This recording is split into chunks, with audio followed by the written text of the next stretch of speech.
Hello, everyone. Welcome to Tony Talks. Good morning, good afternoon, good evening, wherever you are watching me from. Thank you for tuning in. We appreciate you. Thank you for your comments. Thank you for your like. And if you're a new subscriber here, please don't forget to hit the subscribe button so that you don't miss out on our videos. Yes, let's dive into this. Today's video is good. Watch it right now. Thank you. Till I'll see you in my next video. Stay safe, stay blessed. I love you all. Bye. Ni mo ṣe fún ẹ ògbó ni fọ́nà in tí gbogbo wa bá ṣe ní ìmọ̀ tó wọ́n lẹ́yìn in tí ìgbà ṣe in tó kálùkọ́ bá ṣe a máa tó wọ́n lẹ́yìn ó ṣe ibi tẹ́mi sí ẹ̀ lé ibi tí wọ́n náà sí mi lé ògbó ni fọ́nà so Jésù ti rán mi níṣẹ́ sí ẹ̀ mo lè ti jíṣẹ́ náà bá tí Ọlọ́run fún mi ní agbára anybody ò dé mọ́lẹ̀ o anybody ò sọ mọ́lẹ̀ o Aláàjì ṣé ẹ̀ntàn bàbá ní kí ní ṣe nǹkan ṣé wọ́n ó ṣe ìwé látọ̀dún wo déètì wo ti fi ní. ọkùnrin ṣọ́nà lórí kẹ́kí pẹ̀lú ẹ̀ èmi ò tí ẹ̀ ń gbọ́ ṣọ́nà ní ìtì ẹ̀rọ tí mo gbọ́ tó ní wọ́n gbà ń gbọ́ blessing wọ́n ní wọ́n gbalé lọ́wọ́ yín wọ́n náà gbalé lọ́wọ́ yín o òótọ́ mo má jẹ́ wọ́n parọ́ ń gbé wọ́n náà ti gbàyàwó lọ́wọ́ ẹ̀ alàgbà gbogbo gbà so now Ọlọ́run ti ẹwọ bí Ọlọ́run ti Jésù ti rán mi níṣẹ́ mo èmi ti mú ọkọ ìlànà bíríìjì Ọlọ́run ti lò mí lọ́pọ̀lọpọ̀ èyí kéèyàn máa yìn mí èmi náà fi ògo fọ́lọ́run ìbóyá nínú ẹ̀dẹ́ tí mo gbàgbé náà bóyá ọ̀nà ẹlòmíràn ní ògo ni fún Ọlọ́run lókè ọ̀run so in tí wọ́n bẹ́ẹ̀ ṣe ìtọ́lùbí tọ́lọ́run ràn mí lọ́wọ́ dé inú ìdí èmi náà rí ìléèzì ẹ ní ayé àti ní ọ̀run kálíbà àkọ́ nípa tèmi pé Gabriel ṣéwọ̀n kò lè ṣe ìrìn èèyàn kó mi bọ́ tàbá ìrí nígbà wọn ti dé ayé àjẹ first time àjẹ ìgbà àkọ́kọ́ wọ́n bá ẹ̀kọ́ kí lẹ lọ ṣe lọ́jọ́ sí tẹ̀ẹ̀tì gbẹ̀yàdì kí lẹ lọ́jọ́ ṣe travel passport kí lẹ fẹ́ ṣe fún yín wọ́n fẹ́ rán yín lọ US kí passport yín jáde lẹ̀ ń retí àbí kò ní fọ́nà fún mi tọ́lọ́dẹ oṣù wájú ó ṣe òmú ìdí ṣe Ọlọ́run jẹ́ wọn tẹ̀wọ̀ síwájú o so èmi ń release ẹ̀ ń gbọ́dọ̀ lọ́dọ̀ tó ní iná abẹ́ ṣe fún wọ́n ní iná abẹ́ tẹ́tọ́ fún káwọn abẹ́ tẹ́tọ́ so tó ń báyìí nìyí ní ṣẹ́wà pẹ̀lú ní tí ń báyìí ṣe fún ọ gbogbo jẹ́ tó lọ́n so gbọ́ yìí tí ẹ̀ ń wò wá ẹ̀ ò lè rí dààmú ó yà mí lẹ́nu ìbí ìlú wà òun live fine the living okay ntí máa wọ̀ ló wọ̀ ntí mò ń kó sẹ́sẹ̀ ló kó sẹ́sẹ̀ nǹkan bá mi gbé wá ní 120,000 ó ní màá wọlé méjì tí màá gbé lé ọ lọ àwọn yóò ti mọ ní dáadé ṣé wọn dì í ọ̀fẹ́ ayé ọ̀fẹ́ ló ń gbé ògbó ní fọ́ Aláàjì mo kì í o ẹ bá ń kí Aláàjì o láti di àríyànjúrìgbò ẹ bá ń kí wọn o bá ń kí wọn àwọn yẹn ti pé ilé ẹgbẹ́ látó kí ló ń tẹ̀lé thousands of calls ẹ má bínú ẹ ṣe olùpẹ́ báyìí tẹ̀lé so kọ́lọ̀ kó máa bá ń sin ọ wọ́n lórí ìyàwó tó fẹ́ o kálẹ̀mí ni mo wà fún ẹ̀sìn má gbà padà bẹ́ẹ̀ mi kọ́ o sẹ́mi àti mo rí orí ni ìmọ̀ rí mo ní wọ́n fẹ́ ẹnìkan tí ń bá sọ̀ lákàbọ̀d ṣé bẹ́ẹ̀ náà bẹ́ẹ̀ kọ́ wọ́n bẹ́ẹ̀ sọ̀rọ̀ bí wọ́n bẹ́ẹ̀ sọ lábroad láti ìlú lábroad láti London láti fẹ́ fẹ́ mo ní èèyàn fẹ́ fi ọ́ ó ní no ó lẹ́yìn tó fẹ́ fẹ́ rí ó dà. ẹni ẹ̀ pé bọ́lá ní ojú ẹ̀sọ́ tó so ọ̀pọ̀ ní fẹ́ jáṣà ju gbogbo nǹkan lẹ̀ kí n kí Aláàjì Ọlọ́run ti lò mí níwọ̀nba Ọlọ́run ti lò mí ògbó ní fọ́lọ́ ó release ẹ̀ lórúkọ ti bàbá tí ọmọ àtẹ̀mímọ́ tó bó bí tó bá wà bó wà gbàlágé rẹ̀ ògo fún Jésù bó wà ògo fún Jésù ìrìnàjò tí yín náà yóò jẹ́ nílé o pẹ̀lú àlàáfíà ni mo fi release bí o bá wá fẹ́ wá church ẹ máa ń lé o ẹ bá wá Sunday máa wá fine nígbà wá ògo ní fọ́lọ́ so ẹ bá ń ṣe ẹgbẹ́ fún ọ̀sẹ̀ nígbà gbé ìwé ní ẹ̀fọ́ jẹ́ ń gbé lọ́wọ́ tó jẹ́ ń gbé lọ́wọ́ náà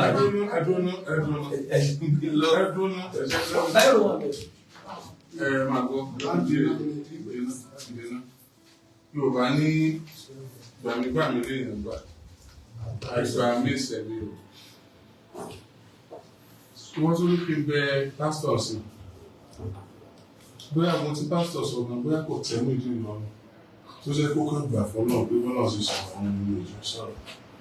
Tí máa bẹ pásítọ̀ tí pásítọ̀ bá láwọn òbí mú tí mo dé sí ìbínú pọ̀ sáwọn ọ̀gbẹ̀rẹ̀ ló ti mú. Pásítọ̀ láwọn náà dá ẹ̀kọ́ mọ́ lọ bóyá fẹ́ lọ lóòótọ́ bóyá ti wá make up mind láti change nísìn ìjà bí sọ̀rọ̀ ká bá wá bí òun tó bá ní òun ti gbà láti dúró náà pásítọ̀ ní wà bẹ́ẹ̀ wọn òun sì gbò ṣùgbọ́n tí wọ́n bá sì náà ti bẹ̀rẹ̀ lọ tí mo sì bẹ̀ pásítọ̀ tí mo fojú pásítọ̀ bolẹ̀ ní àbí mo fi inú ìdí bolẹ̀ jáde ọ̀pọ̀ tó sọ̀rọ̀ ẹ̀fà kí tó bẹ̀rẹ̀ kí tó gbọ́gbẹ̀ ṣé o gbà láti dúró báyìí àwọn oṣù fẹ́ lọ lọ. Ẹ jẹ́ máa lọ. O fẹ́ máa lọ. Now, question for you.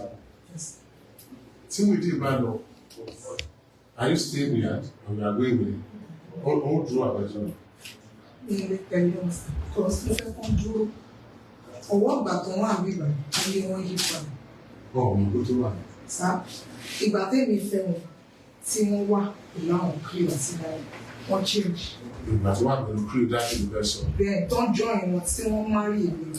ṣe pé mo ti fúrí ẹ̀ tẹ́lẹ̀ ló ń sọ pé gbà tí ìgbà tó wá. Òsì ò sí sọ dáadáa mo ti bá tún sọ.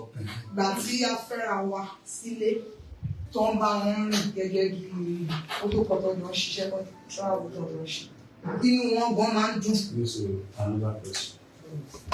So o ti gbà láti dúró bí báyìí ìyàwó rẹ̀ ò ní tẹ̀lé ẹ lọ kó o wá lè dúró torí ìyàwó rẹ̀ so gbà láti dúró. Mi ìgbà láti lú mi ọkàn mi ò dúró lágàtà ẹ̀jẹ̀ mi. ẹ̀mí béèrè béèrè. Wọ́n Mo lọ́wọ́ mọ́ ẹ lọ. síbi kan fẹ́ lọ sí. Mo lọ́wọ́ mọ́ ẹ lọ. Síbi kan wọ́n tún padà sí. ilé náà Square one. ilé ẹ̀ wà ń bẹ́ o no square one bí ni. Dáàdì ṣe Okay, ẹ̀rọ wọ́n okay, tún padà lọ it's alright, lọ it's alright, another thing. Wọ́n ti gbé wọ́n fẹ́ gbé wọlé ẹ̀fọn sí wípé ìwọ náà lọ sí nílé yìí. o gbélé ẹ mọ́. Why? Tí tọ́kàn mi bá ti yọ kúrò lè kàn. Ṣé torí pé lèyẹn wà níbí ni? Fáàdì kó wà ń ta tí ò sì lé wà Bẹ́ẹ̀ bẹ́ẹ̀. ṣe kú wà nígbà bọ̀ tó sì wà bí tó sì wà lákàtà. kò sí lákàtà mi o alágbó ní tó bá ti Mo tọ́ fẹ́ gbé pọ̀ ní ìsìn kó ó o lè sí. lákàtà mi sínú kọ́ńbáàdì mi wọ́n kọ́ sí. Mi ò gbé ní bẹ́ẹ̀. Ó sì ní kọ́mpáǹdì. Kọ́mpáǹdì kan náà wá sí ilé wa ní ẹ̀yọ̀ wọn ìta ló wà outside the premises. Ilé dẹ́kun. That means pé irú wedding wo lẹ ṣe? hot wedding Engagement.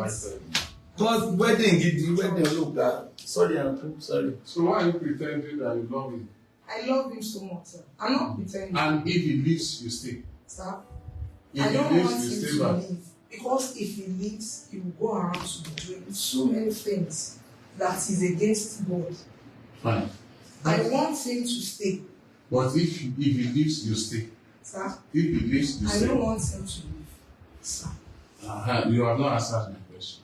What of if he now decided to leave? Will you stay back or you follow him? Bring him back? I cannot follow him. You would help us to settle so that I can stay. For him staying here is my own job. So, I want him to stay. Anything that is bothering his mind, he should say it out so that there's going to be correction for it. Rather for him leaving here to another spot, another place. blessing wà á tẹ̀lé òkú ẹ̀ is your husband lóòótọ́ ibi ilẹ̀ ti mọ́ra ibi ìníwọ̀ wá ibi ìlàmú náà wà church lẹ́tẹ̀ pàdé fine gbogbo adé ọ̀nà sáyẹn tó ń sọ ò fẹ́ kó kí ni ẹ̀gbẹ́ kó ọlọ́run ló ní ìrìn àjò èèyàn lọ́wọ́ ọlọ́run ni ẹ ti fẹ́ra ẹ ti ṣe court wedding so èmi gan fúnra mi gan nípa orí ọ̀fẹ́ Jésù mo ti release ẹ náà tẹ́lẹ̀ ó bá mi ṣe ìgbésẹ̀ tẹ́lẹ̀ ìwà tẹ́lẹ̀ ló ń bù ní ó tó fi padà wá sínú compound office So for now, Jésù ó ti lò mí fún ẹ níwọ̀nba. So ó ti free blessing wà tẹ̀ lọ́pọ̀ ẹ̀. Wà tẹ̀ lọ́pọ̀ ẹ̀.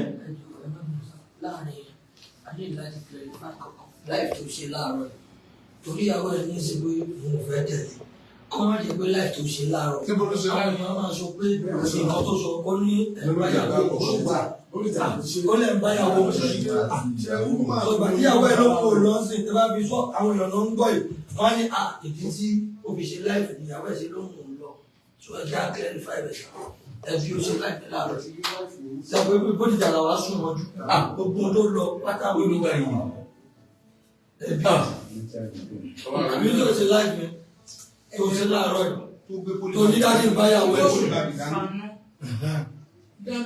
ó yá clarify ẹ̀ Pàǹgbé bílí wà.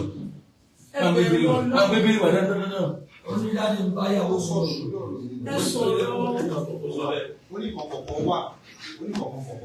Pàǹgbé bílí. O lè gbé ètò tóbi jù bẹ́ẹ̀.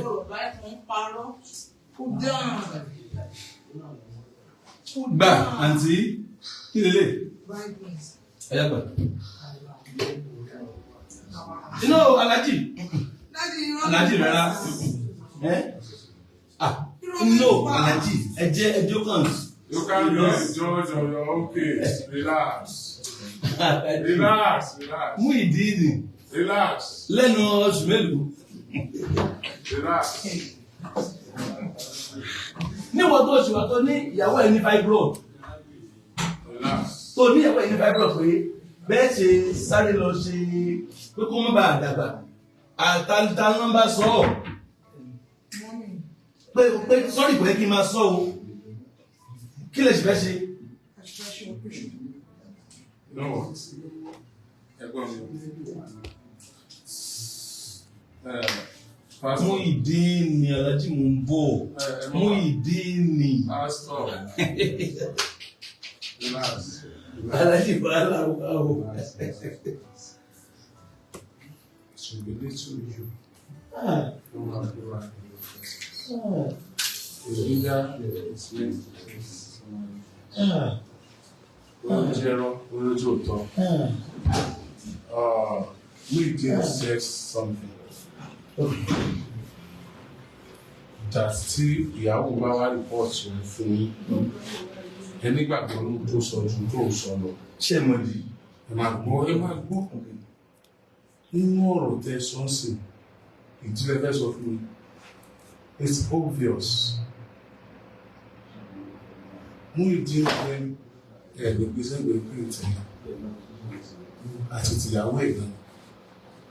Torí ibi tí ìyàwó ẹ̀gbọ́n ti ń bọ̀ kúrò láti bọ̀. Ibi tí ìdílé ti ń bọ̀ pẹ̀lẹ́ yìí láti bọ̀. So the presentation in tó fẹ́ sọ bí àárín àwọn tó wà tó fi sọ̀rọ̀ yẹn inú fi present yẹn. Wọ́n fẹ́ sọ̀rọ̀ láti gbogbo àbí òfẹ́ sọ. ọba sọ máa wọ ní Ó ní mo ṣe. ẹ̀dẹ́kọ̀tà ló bẹ̀rù sọ.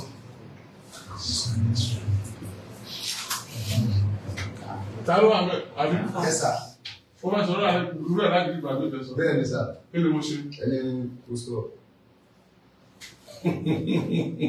Ṣé rí ọlọ́run ṣàánú wa? Ọlọ́run ṣàánú wa? Ọlọ́run ṣàánú wa? Ẹ má dwell so much on that. Nítorí pé ẹ ti wà tí pẹ́tẹ́ tí ṣe sóòrì. Nínú àwọn sóò tẹ́lómi ìfìmọ̀ Àgbàlá Gabriel náà ni Muideen wà nígbà yẹn. Tẹ̀tí àwọn yẹn ti mọ̀ yín gan wọ́n. Eléyìí tá à ń ṣe lónìí inú ẹ̀ náà lẹ́nu ní òfin mọ̀. Bẹ́ẹ̀ ni. Inú tí Muideen náà ti mọ̀. So what are you telling me? So you don't need to stress yourself. Most of our phone, and I'm very sure you need to work on it. Ẹni tó kọlà tó wà ní. Àṣẹ tí mo lò pé wọ́n tẹ ẹgbẹ́ kí wọ́n ṣe já wọ́n tó jinlẹ̀. Lọ́gbọ́n ẹ̀kọ́ sínú ọpọlọ bàbá rẹ́fẹ̀rẹ̀ntì dáhùn evangelist ni. Wọ́n mọ̀ sí mọ́ wọn pọ̀ tí. Níjọ́ tó bá dùn wọ́n, yá gbogbo àwọn ọ̀kọ́lá mi mú àkọ́lá yìí. Tẹ́wàá rẹ̀ tó kọlà fún wọn. tí wọ́n wá máa lójú tó wọ̀ kí ìtàn kóun lọ́kọ̀ làwọn ọ̀rẹ́ kóun máa yọ̀ wọ́n. Muyideen, like you want to listen today, ó ti wà lákọọ́lẹ̀ wípé you have touched his life, ẹ ti ṣe nǹkan tí Ọlọ́run rán yín fún kẹ́ ẹ ṣe, òun náà dẹ̀ sí tọ́lọ́run náà òun náà sí ó ṣe èyí tọ́lọ́run náà sí ẹ̀yin lẹ́mọ̀, èyí tọ́lọ́run náà sí ẹ̀yin lẹ́mọ̀, nǹkan tó bá tá a bá lè kọjá lára ẹ̀ tí ò ní ṣe wá mọ́lẹ̀ ká má ti wò pé àwọn òun tọ́jú ká lè ṣe máa lọ nítorí pé tó pọ̀ láti ń lọ bá ṣe bí Jesus lẹ́gbẹ̀ẹ́ lẹ́ẹ̀kan ẹgbẹ́ bíbélì tó jẹ́ pé gbàgbọ́ lẹ́yìn Jésù yìí tí wọ́n pé gbogbo ibi tó ti yẹ kí Jésù tẹ pọ́ọ̀sì kó claim right kó fọra rẹ̀ mọ́ ló ti ń dúró òní ní sẹ́jẹ̀ láti gbogbo right dáná ti àṣàlà ń jà òní ní sẹ́jẹ̀ so gbogbo àtàbàtà láṣíwájú gbogbo Ọlọ́run ṣàánú wa yóò jẹ́ àlórí ayé Ọlọ́run lẹ́kọ̀ọ́ wa ní ṣe. Pastor, what I like with what you said, if this guy insisted that Ola Fibisile, his wife too is living, I love it like that. She should go to another church. She should go to another place.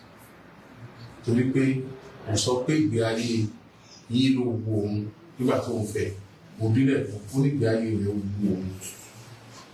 You work on your wife work on you. I worked on my wife worked on me.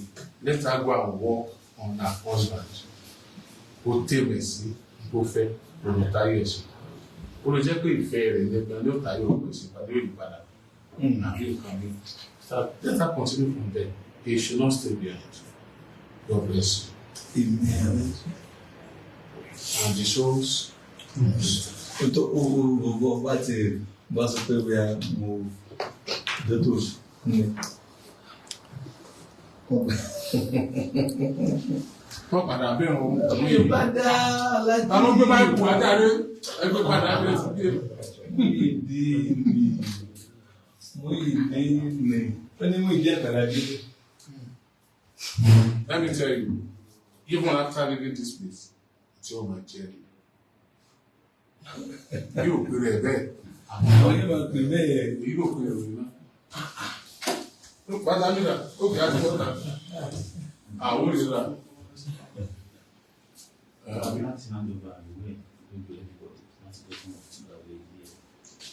Wọ́n ní pẹ́ẹ́rẹ́ àdúrà o, but you need to sign. Gbogbo owó yẹn ti sign. Ẹ bá sign ẹ̀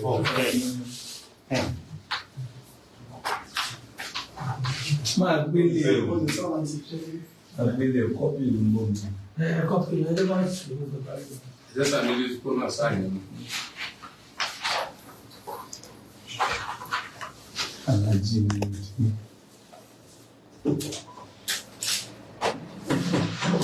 Alájí ni ẹ̀rọ ní fún wọn yìí.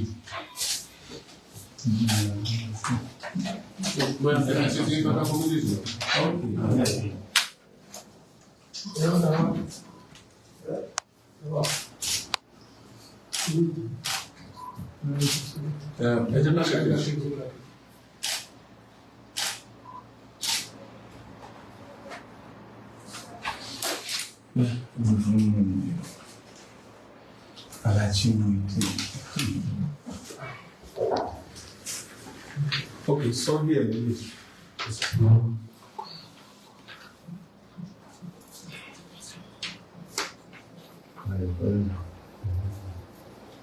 Ṣé wọ́n á rí obìnrin tó ń ṣe ibẹ̀rẹ̀ lánàá? Ààrẹ. Torí obìnrin yẹn ní kéèsì tí ó jẹ́. Lọ́sọ̀. Ó ní kéèsì. Ìbọn gbé kámẹ́rà sí lójú. Kéèsì mi náà. Yóò jẹ́ kéèsì ẹ̀rọ. Yóò jẹ́ kéèsì mi. Ẹ kò máa sọ nǹkan kan. Ẹgbẹ́ tó sọ̀rọ̀. Ṣé wọn ò dààmú? Wọ́n dààmú. Tìbẹ́ ní ń dààmú ló fi ní kéèsì. Ló tó sọ ṣé wọn ò dààmú? Lówó tá wọn dẹ́ẹ̀bù. Ó dá aré ni yìí o. Wọ́n pè láti gbà o. Pè látàwọn. Pé ló pè ní àrùn.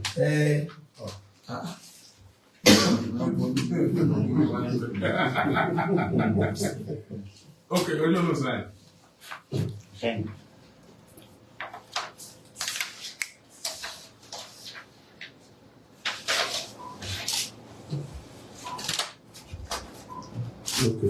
Okay.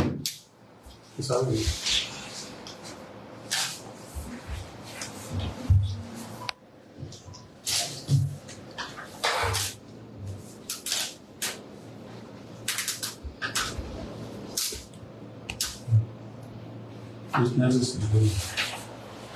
Take it away with me.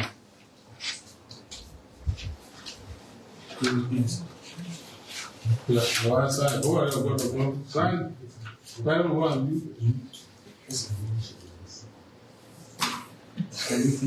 Amy. Hello.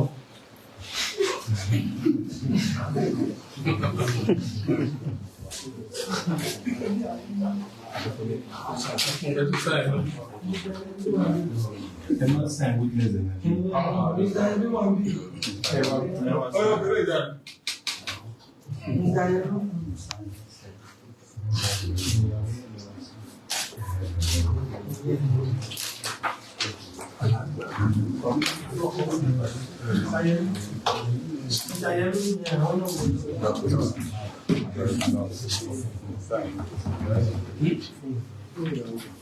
Não, vou ver.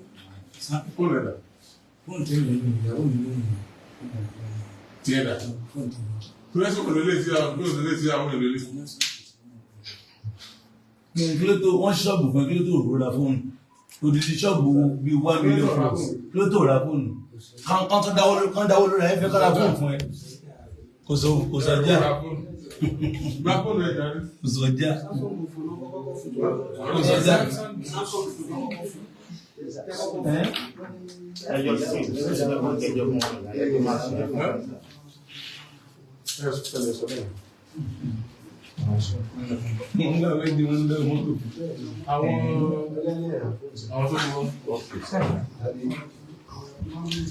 Aláàjì ẹ ṣé o Aláàjì Oríyọmí Hamzat oya God bless you. Mo ẹja kíá no ẹja kíá àgbàdé wọn àgbàdé ọjọ́ tá a kọ́kọ́ pàdé mo jẹ́ kó mo aṣíwájú lẹ́yìn so àwọn nǹkan yìí Ọlọ́run tí ń lóyún fún dó gbàtẹ́lì bẹ̀rẹ̀ social media ìlànà láti mọ̀ social media nǹkan máa ń gbẹ́ kó máa ń ṣe kọ́kọ́rọ́ látẹ̀lé rédíò so bẹ̀ nígbà tá a dẹ̀ wá bẹ̀rẹ̀ tí mo táwa náà wọ́n social media tẹ̀lé pé social media wò tí ìfẹ́ nígbà yẹn nígbà tó wá ní kó ń gbòòrò tí mo wá ń rẹ́ àwọn náà social media dádì náà máa ń ṣe program àgbélé ìlú nǹkan kan so lásìgbà yẹn mo gùn mí pé àmì àti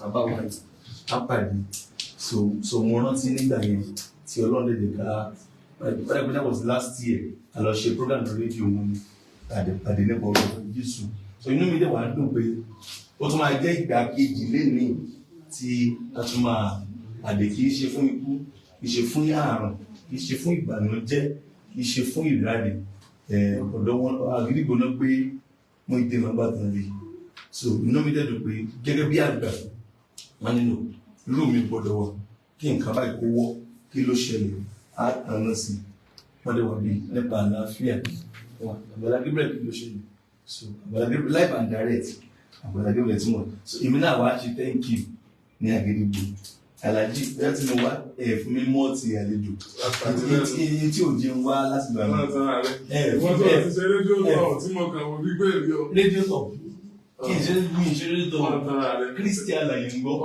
rédíò tọ̀ níbo kì í ṣe mi ní o. ọ̀rẹ́ tẹ́ ẹ máa lọ tẹ́ ẹ máa rà yín létí. Aláàjì ṣe rédíò tọ̀ Aláàjì so a lè ṣe bọ́ lágbọ̀dọ̀ gbogbo nǹkan. ọjọ́ náà mi ò tiẹ̀ wá mọ̀ mo kàn pàdé Túndé ló sọ fún mi Túndé tó ṣe ní ẹ̀dúkọ̀ mi ó sọ fún mi Àgbàlá Gabriel Túndé Àgbàlá Gabriel ó fi tí mo wá sọ́dọ̀ yìí yẹn. mi ò mọ̀ rárá èmi kàn kọjá wọlé lọ mo rí pé àwọn èèyàn bí wà ní Alájì rẹ̀ o, Alájì number 1, òpè méjì nìbàdàn, Oríyọmí Hamzat. So ẹ̀yin tí ẹ wà lórí page wa, tẹ́ ń follow wọn, tẹ́ ní nọ́mbà wọn lọ́wọ́, ẹ lọ sí inbox wọn, ẹ kí wọn on my behalf, ẹ kí wọn. Pé wọ́n ṣe tí ìbá ṣe bá wọn bá gbélé dé station lára lọ pé kí ló ṣẹlẹ̀, ta ló gbégbá lé ẹ lórí. But gẹ́gẹ́ bí àgbàlagbà, inú mi dùn fún wisdom mi, wọ́n dẹ̀ kó wọn lọ́dọ̀ wọn. Nọ́ọ̀mì kálẹ̀ lómi ni lójú ẹsẹ̀ làwọn náà tàn kínní ń gbọ́ máa wí tẹnu ẹ. No, àwọn ilé ìwọ̀n yìí kàn sún rédíò lásán, they have a great wisdom. Inú mi dùn fún ọgbọ́n Ọlọ́run yẹn pé no ń gbà Àgbàlá Gabriel ń lọ wọn bọ́rọ̀ ìṣiṣẹ́ ni. Wọ́n dẹ̀ pé tó yà mí lẹ́nu ni pé gbogbo ohun tó yẹ kán ṣe lénìí báyìí sí àti wà tó dìde lọ́sàn-án báyìí, gbogbo ohun tó yẹ kán ṣe wọ́n dẹ̀ gbé sẹ́gbẹ́ kan, wọ́n dẹ̀ ń bọ̀ mí. It is a great privilege. Ẹ̀yin yẹn lórí comment bá mi kí wọn, ẹ̀yin followers wọn tó wà lórí afẹ́fẹ́ right now, ẹ̀yin followers wa tó wà lórí afẹ́fẹ́ right now, lórí comment ẹ máa kí wọn. Tẹ́ bá tún dé orí nọ́mbà wọn ní WhatsApp ẹ kí wọn. Ẹ̀kún bẹ́ẹ̀ pé wọ́n á lépa àlàáfíà pẹ̀lú èèyàn gbogbo. Èmi o títí di àárọ̀ ọ̀la, I love Muyideen. Mo nífẹ̀ẹ́ ìdílé ẹ̀. Mo ń gbàdúrà fún gbogbo tó dáwọ́lé kí ó yọrí sí rere. So bí ó dẹ̀ ṣe lọ Ọlọ́run ṣe ọ̀nà rẹ̀ ní rere. So Muyideen gba freedom ẹ̀ o, ó gba freedom ẹ̀ o. Nípa ọ̀rẹ́ ọ̀fẹ́ Jésù. Alhaji once again, thank you sir. We appreciate you sir. Ọlọ́run á wà pẹ̀lú ìdílé yìí àti ọmọ àti aya. Àtẹ̀yìn àtàwọn òṣìṣẹ́ ẹ̀ẹ̀ni jábọ́. A máa ń kọrin lọ pé ayé retí ògo rẹ o, ayé ò retí ògo, ẹ̀sìn ni wọ́n retí. Ayé ò retí kó dáa fún yàn, yẹ̀yẹ́ ni wọ́n retí. Ohun tí ayé lè máa retí nípa yín ní yẹ̀yẹ́ tàbí ní ẹ̀sìn lọ́dọ̀ yín, ohun tí ayé retí lọ́dọ̀ mi bí yẹ̀yẹ́ bí ẹ̀sìn, Ọlọ́run ò ní gbà fún wọn. Jeremiah chapter 1 verse 19, Bíbélì wípé wọn ó bá yín jà, wọn à ní borí, torí pé mo wà pẹ̀lú yín. Ọlọ́run yóò máa wà pẹ̀lú yín, yóò wà pẹ̀lú ilé iṣẹ́ yín, gbogbo ń tẹ̀ ẹ́ ń dùn pátákó yóò wà pẹ̀lú yín. Àánú yóò máa sọ̀rọ̀ sí ẹ ò ní wálẹ̀, èmi náà ò ní wálẹ̀, ẹ ò ní jábọ́, èmi náà ò ní jábọ́, ẹ ò ní ṣubú, èmi náà ò ní ṣubú, á jọ máa tẹ̀síwájú ìgbà ní ọ̀gbìn. Ṣé n clear ẹ̀gbọ́n mi ní Alhaji Oríyọmí Hamzat, aṣíwájú wa ni wọn o, á bẹ̀ tún lè pè wọ́n ní bàbá. Àwọn kan náà bí mi ò mo ṣe ṣe 31 ní. Mo fẹ́ gba kẹ̀kẹ́ lọ́wọ́ rẹ. Kí lè fẹ́ gbà Alhaji? Ṣé n gbé fìlà ọlọ́pàá ìlú? Rárá, mo fẹ́ gbà. Èmi náà gbà nǹkan lọ́wọ́ yìí. Kékeré lọ́dọ̀ mi yẹn. Mo ìdí òkúnlẹ̀ bàbá mi ṣàdúrà. Tí mo ìdí bá padà bọ́ta tó padà síbi tó wà tẹ́lẹ̀. Àti kó pọ̀ tàbáyì kó jẹ́yìn. Èyí tó sọ nínú ọkọ̀ rẹ̀ ni pé kó jẹ́yìn. Gẹ́gẹ́ bí òwe tí mo palẹ̀. Mo fẹ́ kó kún ẹ̀bẹ̀ sùn. Má ní pé ìfẹ́ kan ní òye tó fi ṣe bẹ́ẹ̀ kó náà fi yẹn. Tí mo fẹ́ gbà mí. Ó yá. Àti wá sún yín tó máa bọ̀. Á jọ púrì fún mi. Alhaji pastor. Á jọ púrì fún mi. Man of God, ní sáfà. Ọmọ kéwìrì mi, you are man of God already. Ṣé bí you are pastor now? Gbogbo ẹni tí ń ké wá sí kó làáfà. Ọmọ sí wá sí ìwé ìké owó tó kọ́. Gbogbo ẹni tí ń ṣe wá sí kó làáfà. Ọlọ́run ń lò yín ju ọ̀pọ̀ àfà ṣíò. Nígboro wọ́n dẹ̀ ń gbọ́ wọlé fún mi. Àjọ̀gbà tó wà fún mi. Mo gbójú sókè mú ìgbé bí o ti ń kúrò níbí níwájú ẹlẹ́dàá ayé àti ọ̀run. Ẹni tẹ́mi ló lọ jí iṣẹ́ mi fún, wà kúrò mí ní àlàáfíà, wà kúrò mí ní ìtẹ̀síwájú. Olúwa yóò ṣí ọ̀nà rẹ ní rere, Olúwa yóò ṣí ọ̀nà rẹ ní títọ́. Joshua 1:3, Olúwa sọ fún Joshua gbogbo bí bá ti fi ẹsẹ̀ rẹ tẹ̀ màá gbàbẹ̀ ní ilẹ̀ yìí, ibi bá tún fi ẹsẹ̀ tẹ̀ bó ṣe ń kù mí Ọlọ́run yóò gbàbẹ̀ fún ẹ ní ilẹ̀ ìṣeré, ní ilẹ̀ ìní. Genesis 26:12. Ẹ̀bí mi lè pé Áísákì sì fúrúgbìn ní ilẹ̀ tó dé, ó fúrúgbìn tẹ́lẹ̀ kò rí nǹkan kan, ó ṣe wàhálà kò rí nǹkan kò rákòjọ, ṣùgbọ́n bó bá dé ilẹ̀ kan, Áísákì fúrúgbìn ní ilẹ̀ náà, bí lè pé ní ọdún náà ó sì rí ọrọ̀ wọn, bí lè pé ní ọdún náà nígbà orí ọrọ̀ wọn, Áísákì sì ń pọ̀ wọn sí, ó ń fẹ̀ ẹ́ sí, ó ń tẹ̀ ẹ́ síwájú tí tó fi di ènìyàn ńlá ibi ó ń lọ yìí wàá máa fẹ̀ sí mbẹ̀ wàá pọ̀ sí mbẹ̀ wàá di ènìyàn ńlá bẹ́ẹ̀ ni yóò rí nígbà tí àwọn èèyàn máa rí ẹ wọ́n á rí ògo Ọlọ́run lára ẹ agbára Ọlọ́run kó tiẹ̀ lẹ́yìn Ọlọ́run kó tiẹ̀ lẹ́yìn ẹ̀mọ́ kó tiẹ̀ lẹ́yìn bẹ́ẹ̀ ni yóò rí Jésù lọ ọlá aláàbòàtà. náà ọ̀dà wà lápòrá ìgbúgbú dáadáa tí ó náà fẹ́ ṣe ní ayé Ọlọ́run tó ní sí àmín oníṣẹ́rọ̀ ẹ̀kọ́ àmín omi tọ́rọ ẹ̀bá kù sí Ọlọ́run bá yẹ àmín agúnlẹ̀ láyé àmín. Masha Allah, lápòrá. Last word, don't forget, I talk to you before you get it. Áńgẹ́lì rẹ̀ mo lọ náà lò fún ẹ. Gbogbo ayé bá rí olólùfẹ́ láwọn ṣàánú rẹ̀. Mo ti wà nígbàdàn sí fẹ́ tí mo rí ọ. Bórí Yomi Hamzat bá wá sí bí áńgẹ́lì inú ayé ẹ̀ nìsín. Ìbàdàn iná àlájọ wà tó lé Yomi ìmọ̀ ẹ̀kọ́ bẹ́ẹ̀. Ohun ẹ̀kọ́ bẹ́ẹ̀ ẹ̀tọ́ lọ lùfẹ́ ó ṣe dáadáa ó tún ṣe dáadáa ẹ̀tọ́ lọ áńgẹ́lì tí ẹ̀tọ́ lọ rán sí ọ. Owó tó o bá jẹ́ nú ayé wọ́n gbàgbé dáadáa tó ṣe fún ẹ. Ọ̀rọ̀ Yorùbá náà. Alájí ẹ ṣé o. Alájí ẹ ṣé o. Bàbá ẹ ṣé sá.